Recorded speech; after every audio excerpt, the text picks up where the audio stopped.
pleasure in attracting a stellar list of speakers that address today's most relevant issues. The club's place as a refuge for rich discussion and networking has never wavered after 123 seasons. We are dedicated to encouraging debate on the issues that matter to this city, this province, and this country. The Canadian Club is one of the most important podiums anywhere in the world that a Canadian can speak to, tell Canadians what it is that they think, develop those thoughts. And so I want to thank you for that very, very much. Please join me in thanking our esteemed panelists today. Through our programs and events, including our youth and young leaders programs, our diversity partnerships, our joint events, and our media and social media opportunities, we offer you access to dynamic political, social, and business figures from abroad and right here at home. The platform from which the eloquence of Canada has flowed all of that time, whether it be business, education, politics, sports, arts, and culture. If someone wants to say something to Canadians about this country and about the future of this country, this is the venue you choose.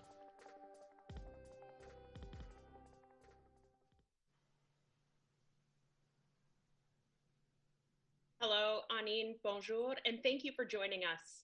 My name is Karen Restool, and I'm a director with Canadian Club Toronto. Although we are meeting virtually today, we recognize that Canadian Club Toronto sits in the territory of the Mississaugas of the Credit First Nation. We thank them and all of those who have come before us for caring for the land and water in a way that allows us to continue to gather here today. Miigwech, Nyawen. Also worth noting, today is Bell Let's Talk Day, a moment where everyone is invited to raise awareness on mental illness and take action to make our homes and workplaces healthier. Merci à tous de vous être rejoints à nous pour la discussion aujourd'hui. Thank you to each of you for tuning in for today's discussion. Recent events across North America continue to highlight important questions about public safety and the role of policing in society today. We are seeing headlines that draw attention to how police are engaging with issues like mental health, addictions, race, technology, while police governing budgets are facing heavy public scrutiny. However, with pressures come opportunities, and today we are pleased to host leading experts to discuss the future of policing. Before we dive into today's topic, here's some information about how to participate with us. The click here to switch stream button helps if you find that your internet is slow. The video quality may decrease, but the audio quality should remain strong. Once you click the questions tab, you can enter your questions in the window and they will be sent to the moderator. And finally, the request help button located at the bottom right corner of the page is for technical support. So here today, I have the pleasure of introducing our panelists, all established leaders and experts in public safety. We have Bryan Larkin, Chief of the Waterloo Regional Police Service and President of the Canadian Association of Chiefs of Police. Welcome. We have Antje McNeely, Chief of the Kingston Police Service and President of the Ontario Association of Chiefs of Police. Welcome. And finally, Peter Sloly, Chief of the Ottawa Police Service, who also previously served with the Toronto Police Service, as well as being former partner with Deloitte. And today's expert panel will be moderated by Neil Desai, an executive with cyber investigations firm Magnet Forensics. Neil is also a senior fellow with the Munk School of Global Affairs and the Center for International Governance Innovation. One of the club's traditions that has not changed in this virtual world is the toast that we make to our country. And so I'd ask you to grab your cups that you have nearby, and please join me in a toast to Canada. Canada. Canada. And with that, Neil, I'll turn the Canadian Club podium over to you. Thanks so much, Karen. Thanks to the board of the Canadian Club of Toronto. It's a great honor to share this stage that so many prominent folks have talked about important subjects on, albeit virtually today. I promised our chiefs that I'll take them for a hotel banquet chicken lunch when we can, and I look forward to that day. But we have great chiefs with incredible perspective. I want to jump right into it and use this time. It's really hard to talk about the future of anything right now without addressing how the pandemic is affecting it, and policing is no different. We're having a really important societal conversation about what's essential, and I think that's healthy. We're talking about unsung heroes on our grocery stores, in our grocery stores stocking shelves, making sure that our communities are clean, and we haven't. But policing has always been one of the most essential services that we all recognize, and I'm really interested in how the profession is being affected on the street as well as organizations. So maybe I'll start with you, Chief McNeely. How is the pandemic affecting your organization? Yes, I certainly can say that 2020 has been known for the global pandemic for sure. And I know that, as things change, the ministry, and for those of us in Ontario, the all chiefs come out to tell us all the updates of the rules and regulations that are occurring. And I can say that since the pandemic has started, we've had over 110 different pieces of information that have come through our desks. And really the importance of situational awareness within our organizations and our municipalities, as well as in our region, has really risen to the top for me. And this has begun with regular meetings within our organization, starting with our association members, but then also talking with our community leaders and our regional leaders, just to make sure that we're all on the same page and that we're communicating the information, factual information that's out there. And that's what's really important, to have that really important factual information so that people understand that. And I want to say that collaboration is key. Some areas have different rules that are happening within different jurisdictions. And I know within Kingston, we worked with City Bylaw, the City of Kingston, Public Health, as well as our officers and special constables to develop flow charts and information as to who was going to take the lead. And we did find ourselves in uncharted territories with police responding to complaints about the Quarantine Act and failing to abide by self-isolation, by bylaw taking the lead with police support on businesses not complying with the orders to close. And really, in terms of disobeying outdoor gatherings, were really important, what we focused on. And really, we were looking at the 4 E's, engaging with the members of our community, explaining why we were there, educating on the rules and regulations, and really using enforcement as the last resort. And this is the foremost. It was a public health matter that we're dealing with. One of the things that police leaders learned during COVID-19 is that everyone in policing is a leader, regardless of rank. The pandemic had its impact on healthcare, has taken its toll on the economy, social services, and the education system. And it's also meant that our frontline officers and first responders have literally been putting their lives on the line every day of the pandemic. And this has caused some angst, as they too have families and parents to care for and who don't want to come into contact with the virus and bring that home to their families. So the impact and stress and strain on the members has never really been greater. And as police leaders, we can't overemphasize the importance of reaching out to each other and checking in to look after one another. This is everyone's responsibility. And mental health support, such as psychologists and wellness check-ins, occupational therapists, peer support, programs such as Wounded Warriors or Badge of Life or Boots on the Ground are key components that help our officers and our members do their job and keep healthy so that they can continue to do the good work that they're doing. The pandemic has also exacerbated, though, and draws attention to what we as political leaders have known for a long time. And that's policing is the only service that's been working 365 days a year, 7 days a week, and 24 hours a day. Other services are not there 24/7 when these calls come in. And as such, we are really the service of last resort. We've been seeing changes in drug supplies that have been coming into our communities as a result of the pandemic, increasing overdoses, increasing calls for service for persons experiencing mental health and crisis. So the reality is that there really does need to be a solution developed, a better alternative that's based on evidence, research, and partnerships. And we're committed to working with the government, community partners, and policymakers to build what that response is going to look like. And the answer really is finding ways to work through all levels of government in terms of refunding a system that's pushed policing back into the last resort. So this takes time, it takes money to build the proper infrastructure within our communities, including the healthcare, housing, and social services to provide adequate programming to support a pathway of care for our most vulnerable populations, as the pandemic has shown us. So in times of crisis comes opportunity for change. And the pandemic has also emphasized other ways that police are able to do things differently and that they can change in a quick time frame. So in order to minimize COVID spread, we've learned that for some of our members, there's a capacity to work remotely from home, yet still remain connected to work via telephone conferencing or Zoom calls such as this, Zoom meetings.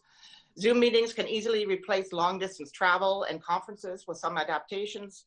Court attendance can be replaced by Zoom. And when open, our indoor gyms are now quite possibly the most sanitary room in our headquarters. And that following strict PPE procedures with guidance from public health is really the best guide for us to minimize the risk of transitions. So really, process is your friend. So those are some of the things that we've been seeing. So I look at the pandemic as demonstrating some of the cleavages in society that already existed, and just shining a light on them. Both and giving, frankly, our public institutions opportunity to course correct a little faster where we haven't in the past. You mentioned, teleconferencing. Our justice sector is now allowing officers to, on the positive side, allowing officers to testify remotely, which is fantastic.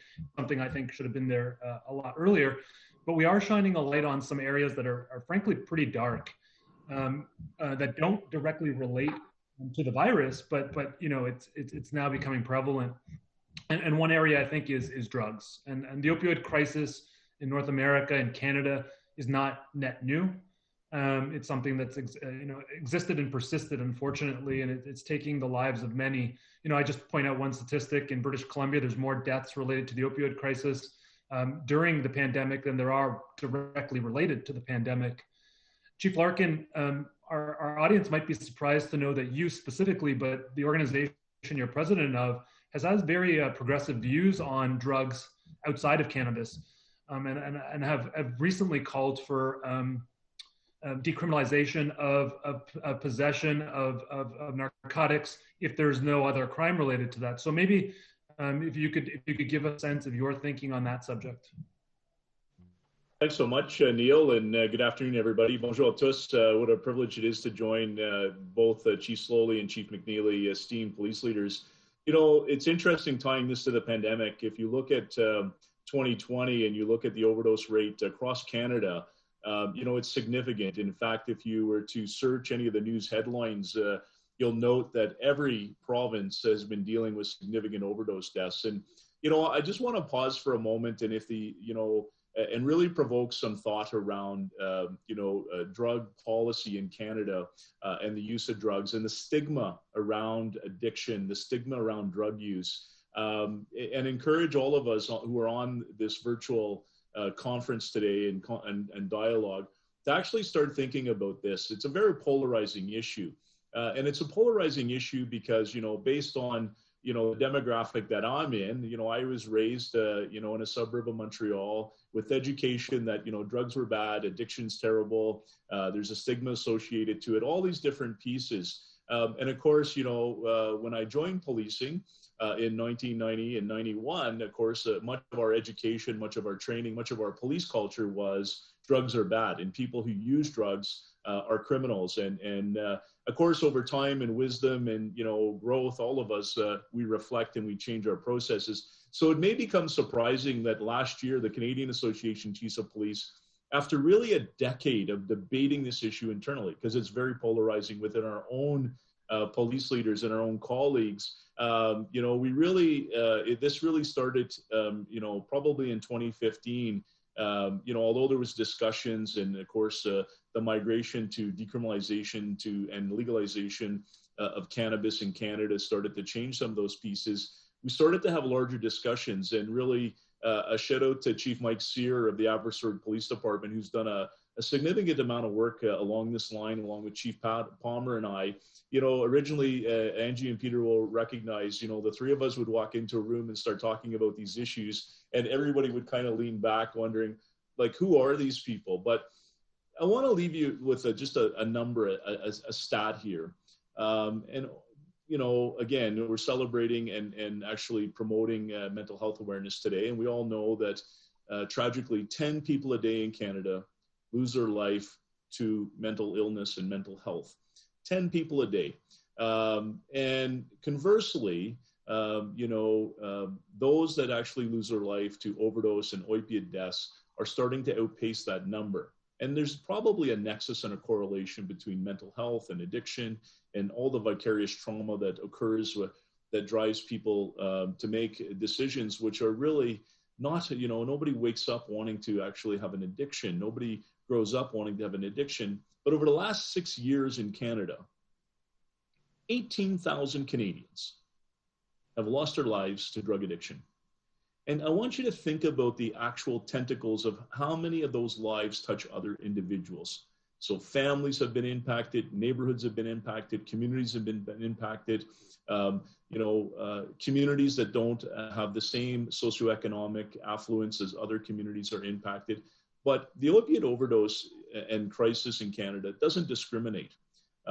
Everybody is touched by these challenges. And of course, you have to ask ourselves, and we have to ask ourselves as police leaders, a bold question.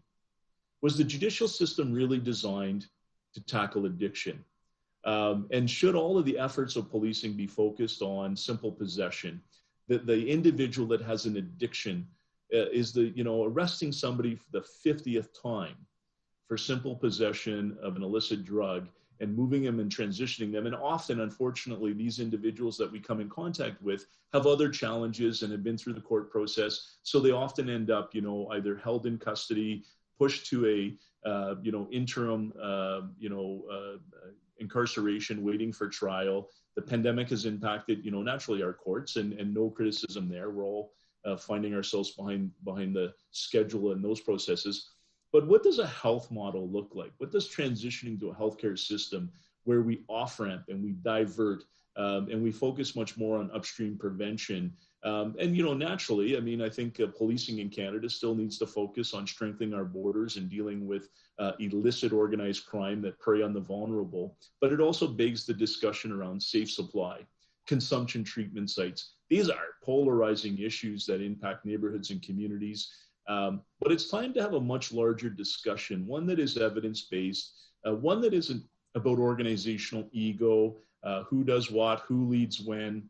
And so I challenge all of us on the line today to start thinking about this. And, again, if you remember one thing that I've said, Neil, 6 years, 18,000 deaths. If 18,000 people lost their lives in traffic collisions, our country and our communities would not accept that. There would be outcry. There would be calls for enhanced enforcement, technology changes, et cetera.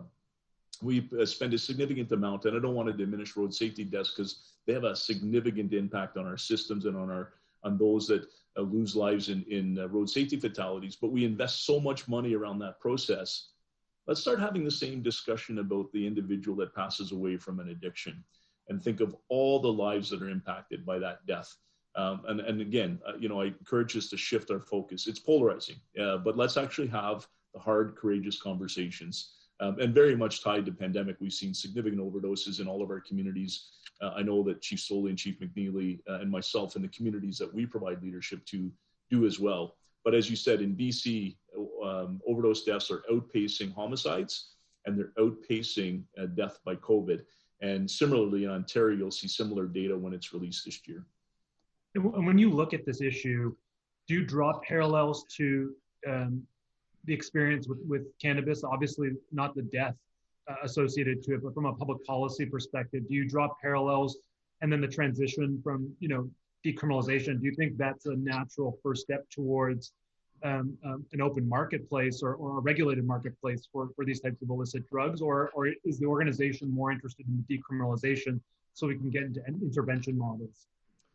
Yeah, so on the illicit drug piece, the Canadian Chiefs and thanks to Angie's leadership, the Ontario Association of Chiefs of Police has been a strong supporter and has really leaned into the issue in partnership with the Canadian Chiefs. But yeah, no, definitely. Our position is around decriminalization, diversion, giving the frontline officer an opportunity to divert, diversion, restorative justice, transitioning to the healthcare system. I do think there are some parallels. In 1997 and 1998, the Canadian Association of Chiefs of Police actually lobbied federal government, to decriminalize simple possessions of cannabis and move to a ticketing regime.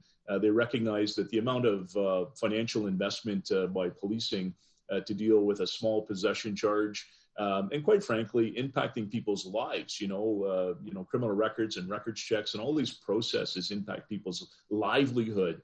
And if we're really candid and having a discussion, often those that don't have the same affluence in society, the same access to justice, those are the ones that are marginalized, the more vulnerable citizens. And so, on the piece of illicit drugs, we're supporting of a decriminalization model that transitions to the healthcare system. And I think to add to Chief McNeely's comments, we have to plan this strategically. We simply can't turn the, I always allude to, we're running a bath. It can't be too hot, too cold. It just needs to be right. We can't turn one tap off and expect another system to assume all of this and those types of processes. But think of the financial investment, and it's not a criticism of our correctional facilities, but they were never designed to actually be drug treatment facilities. They were never designed to actually rehabilitate mental health. They were designed to correct, criminal behavior, and that's a whole other discussion. But I think there's opportunities for change here. I think there's opportunities to be bold and to reimagine and re-envision. And I think the pandemic has given us the platform to do that, not only as police leaders, but as community leaders.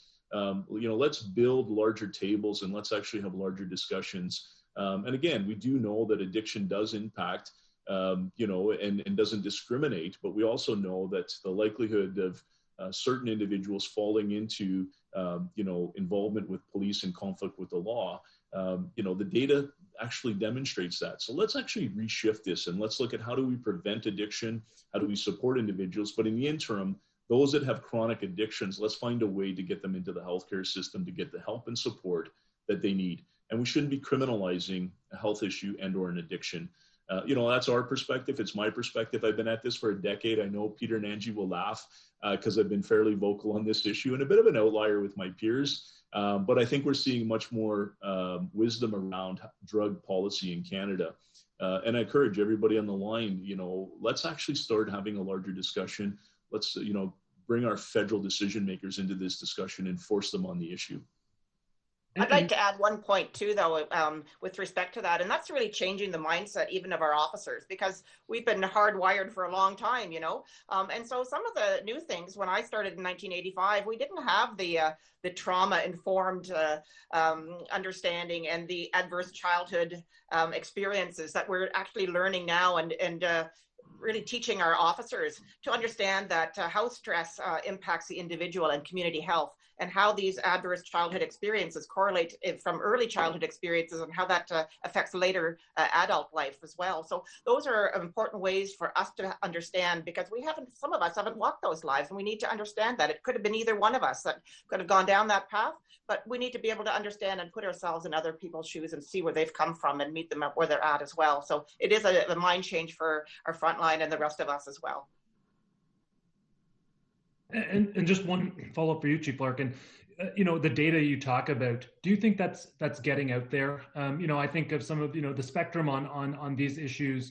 Very hard to move on positions in professions that move slow. Policing is an essential service. It can't move overnight. But progressive leaders like yourselves have thought about this issue over time and shifted your opinions. And the government has to be responsive to public opinion as well. Do you think that the data is out there on some of these things, like the number of arrests and the costs within the correction systems, and revisiting the same individuals for drug-related offenses? Could we be doing a better job on the data dissemination side? Yeah, I think, as a profession, we could be doing a better job on a lot of information and evidence-based work that we do. I mean, it's hard for, I do believe that there's opportunities. I think the data is all accessible. I think it's available. But let's be candid. This is a polarizing discussion. It's a challenging discussion. And for me, it's about value of life. I look at both, Peter, his team in Ottawa has some excellent examples of diversion and working with, and then that, Waterloo's looked at around how they deal with chronic individuals with addiction, whether it be alcohol and or drugs. But, these are hard conversations. I mean, I think sometimes they're easier conversations to sort of tuck away. I look at, again, celebrating, Let's Talk Day. We've come a long way talking about mental health in our profession. within our organizations, within our community. There's still a ton of work to be done, but I think we show that when we, can focus on an issue and move it and advance it, we can make change. I've been pleasantly pleased by the response from Minister Blair and Minister Hadju and Minister Lametti on this issue. They're engaging, they're discussing, they are looking at national reform of the current drug strategy.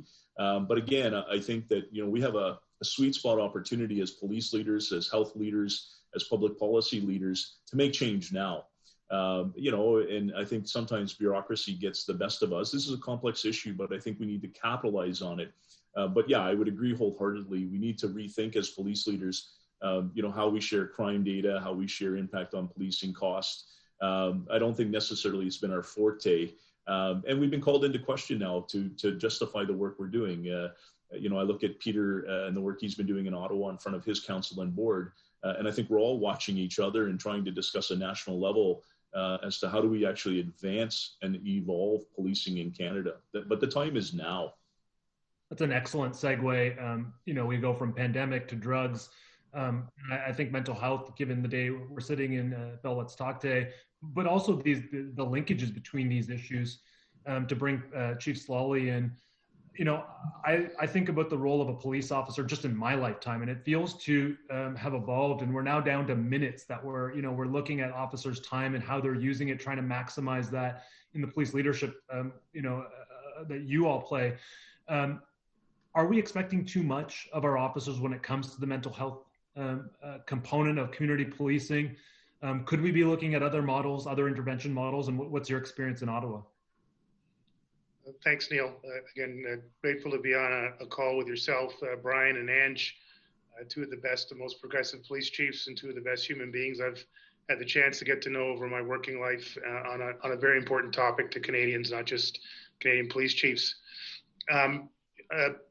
There absolutely are other models, and I think both first questions that we've tackled, you've heard Antje talk about, police being in support of another agency, which is, for the majority of my policing life, we always are at the front of the table leading the parade, and here we are with COVID and to a large degree the opioid crisis, which Bryan talked about, and we are a supporter at the table, not a leader at the table, a necessary element, but not the only element. And in many cases, and you heard Bryan allude to it, we'd like to be a diminishing element, still there, but not playing as broad a role. And I think the mental health piece is in the same realm. I can't conceive of any model, I'm not aware of any model in the world where there will never be a component of police in planning, implementing, evaluating a mental health response in a small, medium, or large size community. But there needs to be a model where there's a diminishing role for police, a more appropriate role for police, and ultimately a very integrated role where police, social services, education, and yes, the healthcare sector, particularly on this topic of mental health, are at the table. We're sharing data in ways that comply with MFIPA and privacy laws that support human rights, but ultimately create shared outcomes and goals that we're working towards. The challenge right now, unfortunately, is that over the course of all of our time in policing, I think Antje has the greatest tenure on here, but I joined in '88. We've been not just the last resort, but often the first resort on these types of incidents. We've become, by expectation of society, by our own willingness to take on leadership roles, we've become a bit of a Swiss Army knife where we're expected to be police officers, social workers, mental health workers, youth outreach workers. And a lot of us are pretty good in all those areas, but none of us are experts in all those areas. And so it's a stress on strain on our police services, on our frontline officers, and I say frontline members, our communications dispatchers who receive these calls are equally stressed about it. It's a stress on strain on those seeking those services where they feel at 3 o'clock in the morning in a rural community in Ottawa that the only resort is to call the police because there are no local and not-for-profit agencies. The downtown shelters can't get transportation out to where they are 45 minutes away, and they're in crisis and they need an answer right now. So police is the first and last resort when we may not be the right call at all. A 211 option, a 311 option might be better than a 911 option. There's working models out there. We see it in Eugene, Oregon with Cahoots, 3 decades in the making. They're now able to take up to 90% of the capacity of previously done by police. They're now talking about shifting resources in the range of millions of dollars from the police budget into the not-for-profit sector. But I think, as Ange said earlier on, and Bryan reinstated, that was a strategic move that took years to design, evaluate, and scale. And now there's confidence within the systems, integration within the systems, and acceptance within the public that they can make that type of move.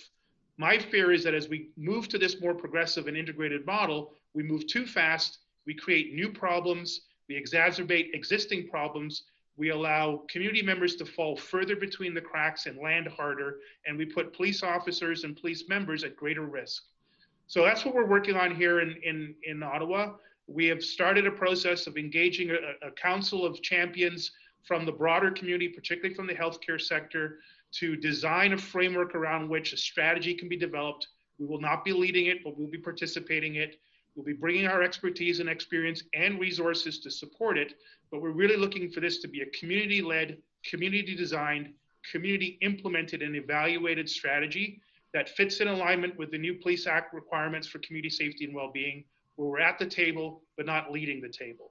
So it's exciting days. There's a lot more question marks and answers right now, but the process, I believe, the journey where we step back, stay involved, and get other great community partners to play an expanded role, a more important and ultimately, hopefully more effective role. I think that's the way we go on all these issues. And one kind of follow-up there, through this pandemic, there has been a movement among activists and boards to question police budgets. And hearing, from someone like you acknowledging there might be better models, is there, as you say, you can't shift overnight, and that puts the community at risk. It puts officers at risk. Is there some line of sight you can give to our audience about kind of how policing budgets and where there's opportunities to transition and how we can transition? I use some statistics that some agencies have 90% of their budgets in people, largely in operational costs, and if you were to shift that overnight, you can't just backfill that. It takes time for, in Toronto's context, CAMH to scale up frontline support, especially outside of business hours. So have you been having conversations like this with your governing bodies? And I open that to anyone who wants to discuss. I'll quickly throw out, and I'm sure Ange and Bryan will want to contribute. In the short term, there's a range of things that we can do. And many police agencies have a co-delivery model with their mental health units.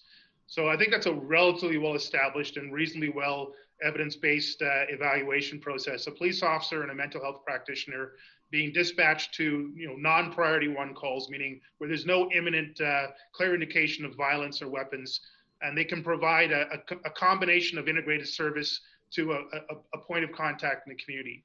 We're seeing some agencies, I believe Toronto is one of them, where they're starting to embed a mental health practitioner in their communication center and triaging calls right at the front end, and then doing the referral and the right deployment, which often will not be the police's jurisdiction. We're seeing here in Ottawa where we're having our neighborhood resource teams out on patrol in the neighborhoods, but they're working with and walking with social services and youth outreach workers. And if there's a need for the police to play the lead in an interaction, great. If not, they step back and they'll have another civilian non-police member who are now producing that service. So there's a wide range of opportunities out there that are being piloted. What I'd like to see, and I know the leadership that Ange provides provincially and Bryan nationally, is can we now start to get some consistency across the board? Can we take those best practices from Ottawa and Kingston and Waterloo, do some joint research on it, but then quickly scale so that Canadians from coast to coast to coast can have a relatively consistent experience across municipal, provincial, and national police services from British Columbia to Newfoundland to Nunavut. And I think that's, over the next 3 to 5 years, that's the type of leadership that I'd like to support and that type of growth and progression in policing that I'd like to be part of. And I can say too, though, the OACP, the Ontario Associations of Chiefs of Police, have been very supportive of those kinds of models and developing that framework, and have developed a framework for Ontario, a tool for developing mobile crisis response teams in Ontario, and then a complementary guide to support that framework, and provided that to the government for support. And just like we've done the same thing with respect to the police hospital transition framework and toolkit that we've developed to support a framework so that there is consistency, as you're talking about. So very good points on that.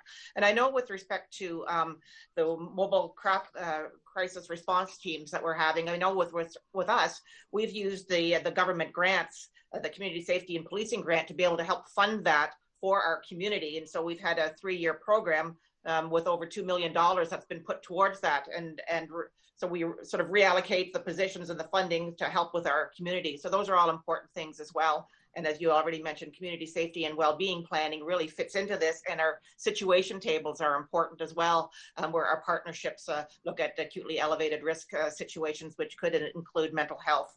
And I just want to say that some of the youth are very important that have been falling through the cracks within the pandemic as well, because they don't have the resources as much. And we're very much partnering with our youth diversion and intersections program to embed a youth diversion officer within our organization to help make sure that we have the referrals that are coming from the young people that have been coming in contact, not criminally, but that may need some extra wraparound help, and that get diverted through to intersections so that they have that early intervention and it does not become a police issue. So there's lots of good programs that are out there. Neil, can I just bring this back into another context, maybe a little bit more tactical, maybe more real, because what we're talking about is systemic change. But in 24 hours in Ottawa here, we've had 3 barricaded individuals armed with scissors, machetes, and edged weapons. All of them in mental health crisis in 3 different parts of the city, one in an urban environment, one in a rural environment, one in a group home in a suburban environment. In each case, the only choice was to call the police of jurisdiction, the Ottawa Police. In each case, frontline officers responded immediately with information from civilian dispatchers. In each case, we brought in our tactical unit. In each case, we brought in a trained negotiator. In each case, thankfully, we were able to resolve it without any serious injury, without any loss of life to anybody involved. And in each case, we're trying now to get a referral for that person and that family so that we can prevent the next call from coming in. Last night at one of our major not-for-profit agencies in the downtown core, we had an individual who has a career record of criminalities, someone like what Bryan talked about, that person's that's been arrested and incarcerated and prosecuted way too many times. But at the heart of his experience has been a mental health journey that has not been successful. Last night, in a moment of crisis, this individual with an edged weapon stabbed 4 other people, including a staff member at the center. There was no other option except to call the police. Again, thankfully, we were able to talk the weapon out of this person's hand, bring him into custody, start a process of both a criminal prosecution and an attempt to get this person the health care they need.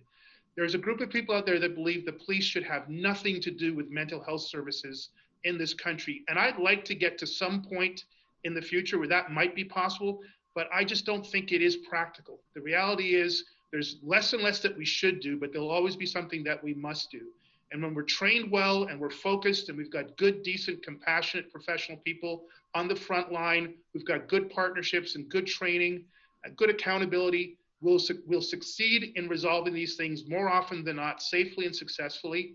We'll learn from the times we didn't do it right and didn't do it perfectly, and we'll just continue improving the system. But throwing the baby out with the bathwater or turning off the hot water and leaving the cold water running, I love that analogy, Bryan. That's a recipe for more risk and more tragedy. We're committed to this transition, including resource transition, but let's do it smart and let's do it together. And I think, Neil, if I can, just building on that, I think, obviously, this is the uniqueness of our system. Obviously, Peter and Angie talked about promising practices in policing. And policing has had a long history of looking at, what's happening across the country, how do we work together? But I'm trying to apply a national lens to this, a national framework. And it's in many different pieces, as Peter alluded to. One is around intervention. So how do we actually look at, every citizen in Canada deserves access to healthcare. They deserve access to fair, equitable treatment from policing. They deserve fair, equitable treatment in our judicial system. And there's all work to be done in there. Let's acknowledge that, systemic racism, systemic discrimination, systemic barriers all exist in our systems of policing, the judicial system, and other sectors. I'll speak to policing because that's, where I sort of drive my car. But the reality is that, We need to work federally around this whole notion, to Peter's comment, from Vancouver to Newfoundland to Nunavut.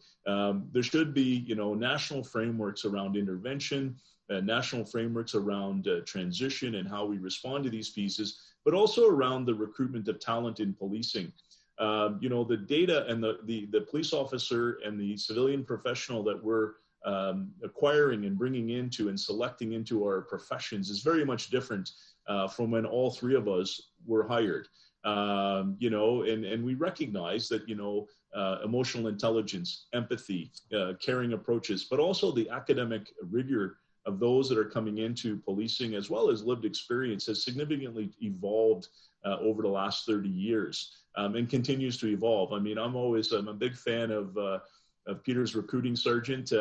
Maria does an amazing job. I try to steal all of her ideas and internally say to our team, like, look, don't try to steal her, Bryan. That's all. That's right. Good talent. But I think that this is where there's much larger policy discussion, because again, even how policing is funded, obviously the ratepayer in a municipality funds policing almost, probably 97%, and then 3% is through provincial grants.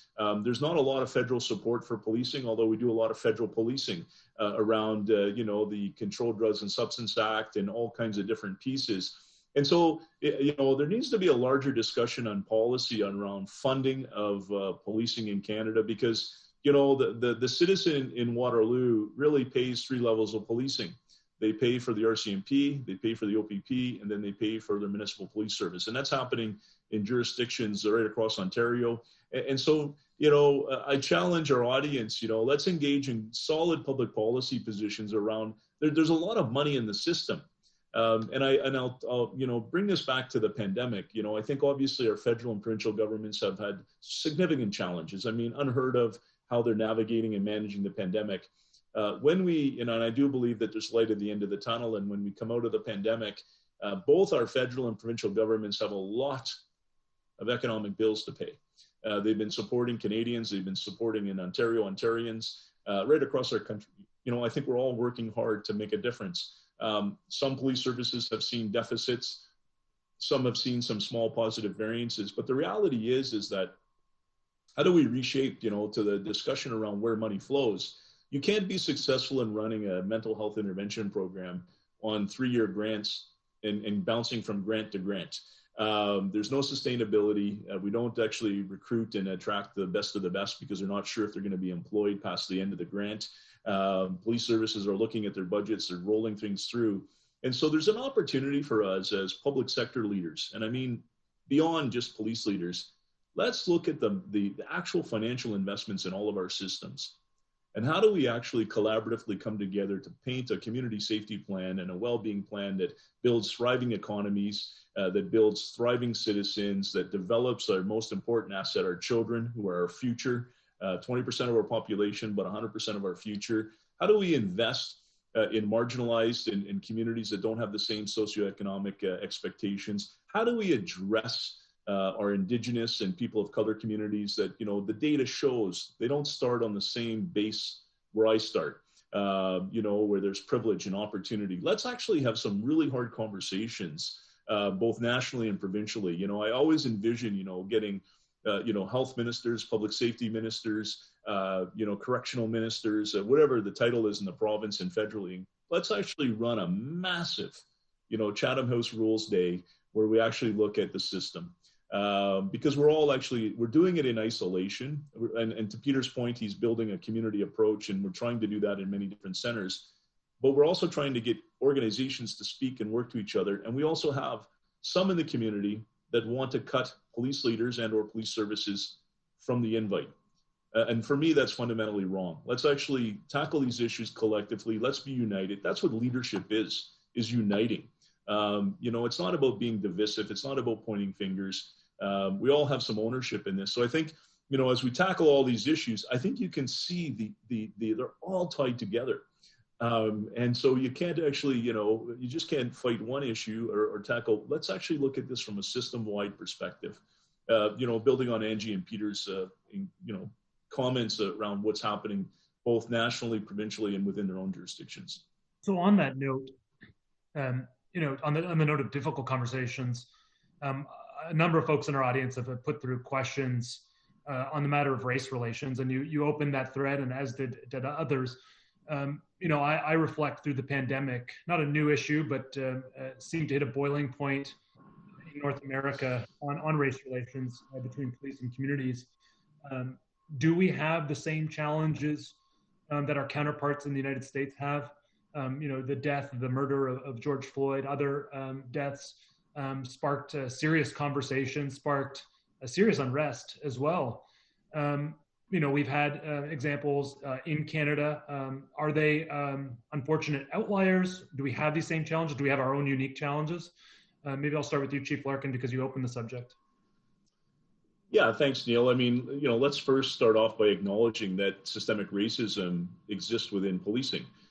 Let's acknowledge it. And it doesn't, you know, I recognize, you know, and I've been criticized by, you know, internally suggesting that I'm, you know, suggesting that our members, you know, discriminate and or maybe racist. That's not the case. You know, what I'm saying is that our institution fundamentally is that we're an instrument of government. We're a tool of government. And if you look at the history and the insidious, you know, impact of racism within Canada, yes, we celebrate multiculturalism. Yes, we have moments of where, you know, we welcomed, you know, tens of thousands of Syrian refugees and we welcomed into our community. There's a number of things that we do well in Canada, and we should celebrate multiculturalism. We should celebrate the fact that we're a bilingual country. There's lots of things we should celebrate. But going beyond celebration, we need to have some hard conversations. And so I do believe that, you know, policing in itself, I mean, I'd like to differentiate that in Canada and in Ontario, you know, our oversight, our accountability, our transparency in policing is much more robust than it is in America. There's 194 police agencies in Canada. There's over 3,500 police agencies in America. So naturally, even from that perspective, you know, every province is undergoing reviews. But we have to tackle some tough issues. And it's not, you know, obviously in 2020, we were very much focused on, you know, anti-Black racism, Indigenous. But, you know, the missing person and murder inquiry around Indigenous persons has been ongoing for a number of years. You know, policing has been struggling with how do we actually reconcile with the Truth and Reconciliation Commission. And of course, you know, we're actually right now heavily involved in discussions with people of color and particularly our Black community. And this isn't new. You know, in my 30 years of policing, we've been having these discussions consistently.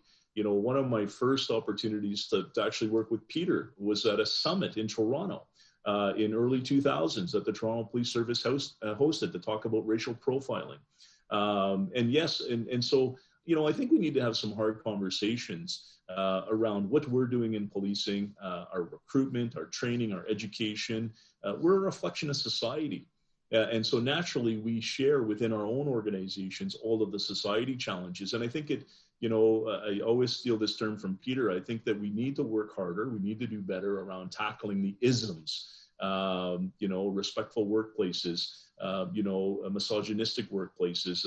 I mean, you know, Waterloo is not an agency that has had significant challenges around respect in our workplace. And we're working very hard over the last 6 years to challenge and tackle these issues. Culture change is hard.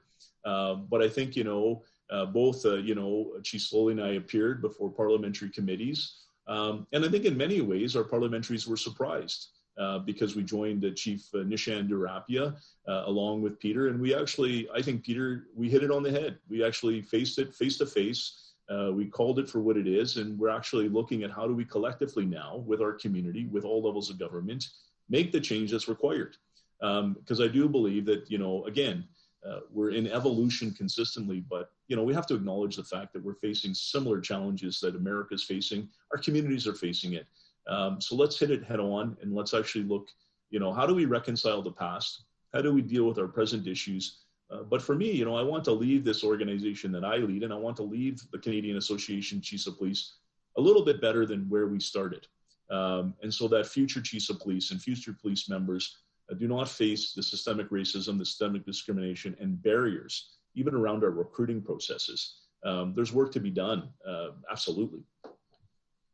Just, Neil, if I could build on Bryan's comments, and, you Our first time meeting was way back when in 2002, when the Toronto Star wrote its first article around racial profiling, and it was about Toronto. I remember, at that point, sort of calling around the province and the country and, how are you dealing with this? And the response is, oh, we don't have that problem here. And I go, well, if you've got human beings in your police service and they've got human beings that they serve, you've got the problem. You may call it differently.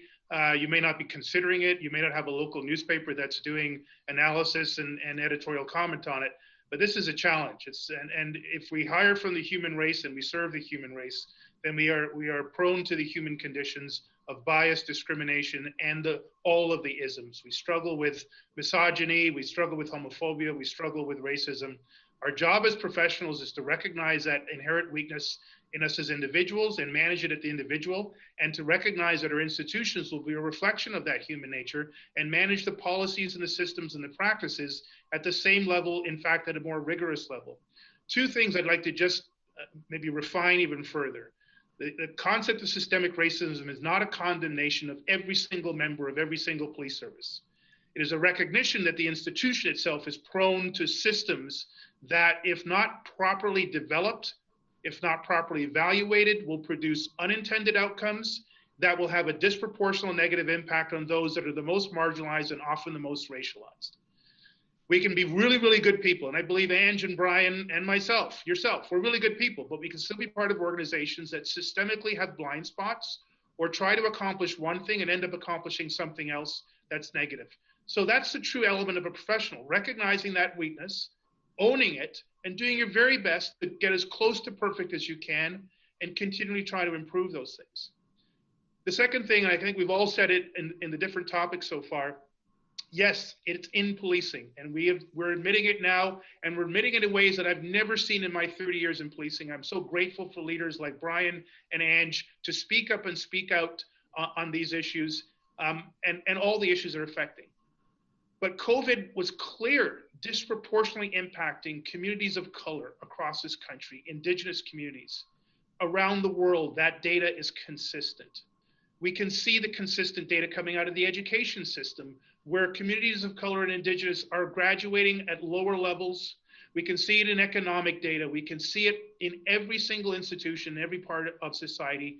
This is in policing and the justice sector, but it's in every part of society.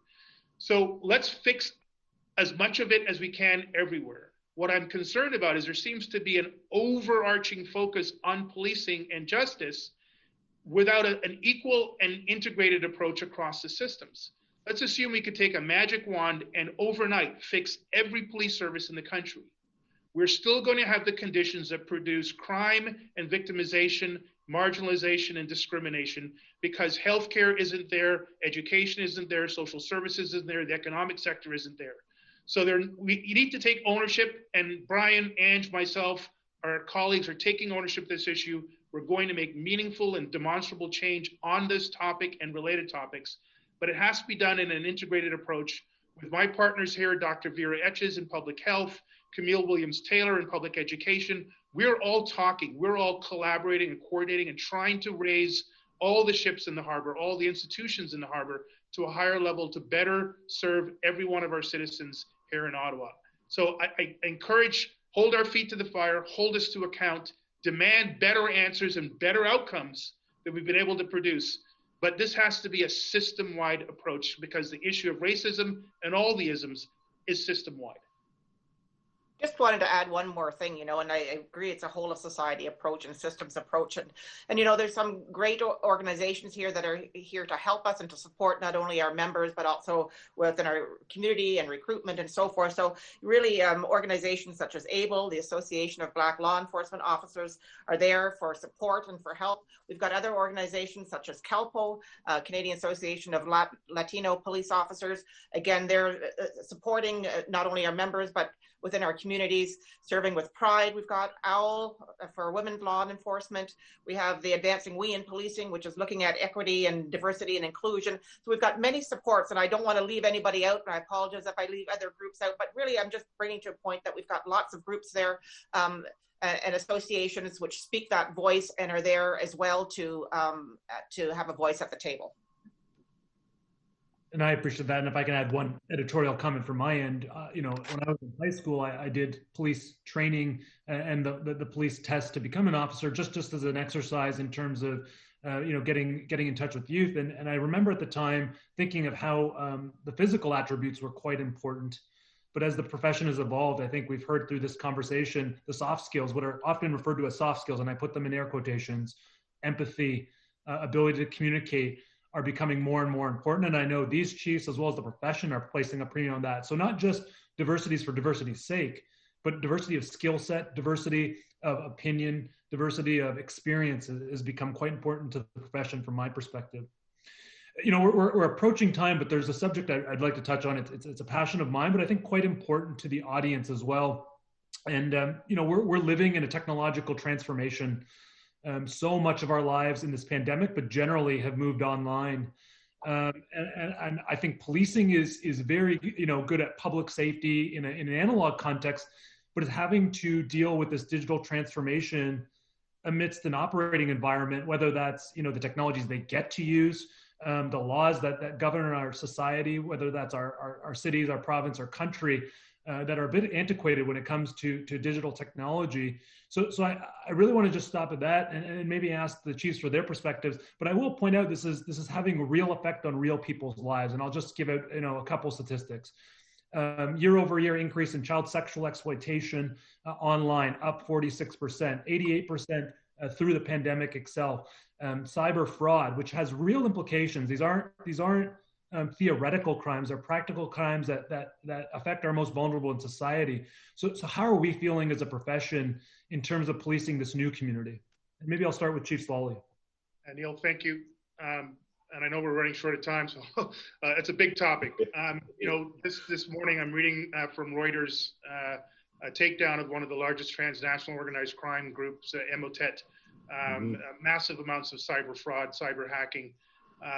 Clearly the international community, local municipal police services through to nation state are working together in new ways and are building capability through the adoption of technology, through the recruitment of very talented investigators, often who are not sworn officers, but civilians who come to the profession with heart and passion to create safety, both locally and nationally. So we're seeing greater levels of coordination, involvement of private sector in supporting policing and the public sector, and the advancement of laws here in Canada, looking at national security from a privacy lens and allowing for more information and more secure use and ethical use of information to advance public good. But whatever application of technology, whether it's body-worn cameras, whether it is the use of algorithms around predictive and big data, we've got to keep focused on privacy rights, human rights, and that application must produce not a law enforcement outcome, not a crime reduction outcome, but increased public trust, an ability for our officers to demonstrate a duty of care, whether it's in a child porn investigation or it is in a school bullying investigation. And ultimately, it has to be integrated, similar to that community safety and well-being piece. We're going to need to share information with different partners.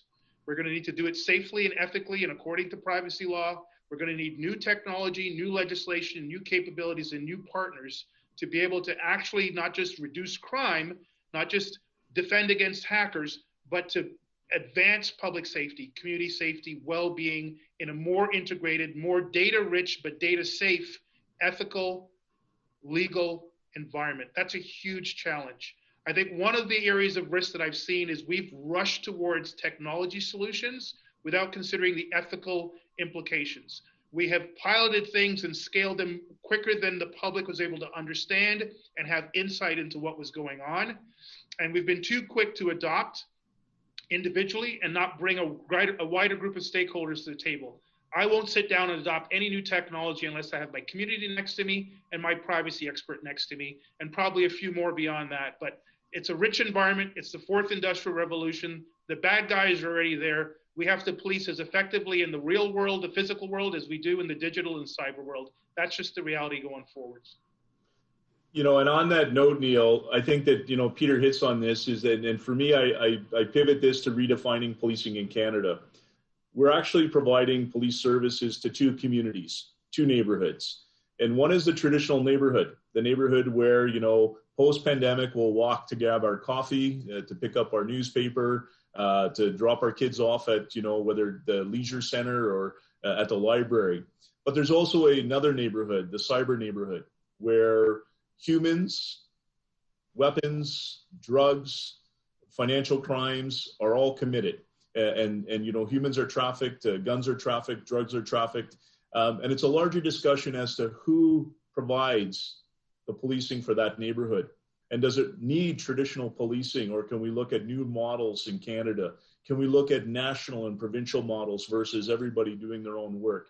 So, I know we're tight on time here, but this is to Peter's point, and I know, Angie, we've had this discussion. This is a significant opportunity for evolution of policing in Canada and how we address the two neighborhoods that we're asked to provide services towards. And almost, again, just over half of all crime now involves some form of technology, whether it's a dash cam, closed circuit television, a smartphone, a laptop, a computer.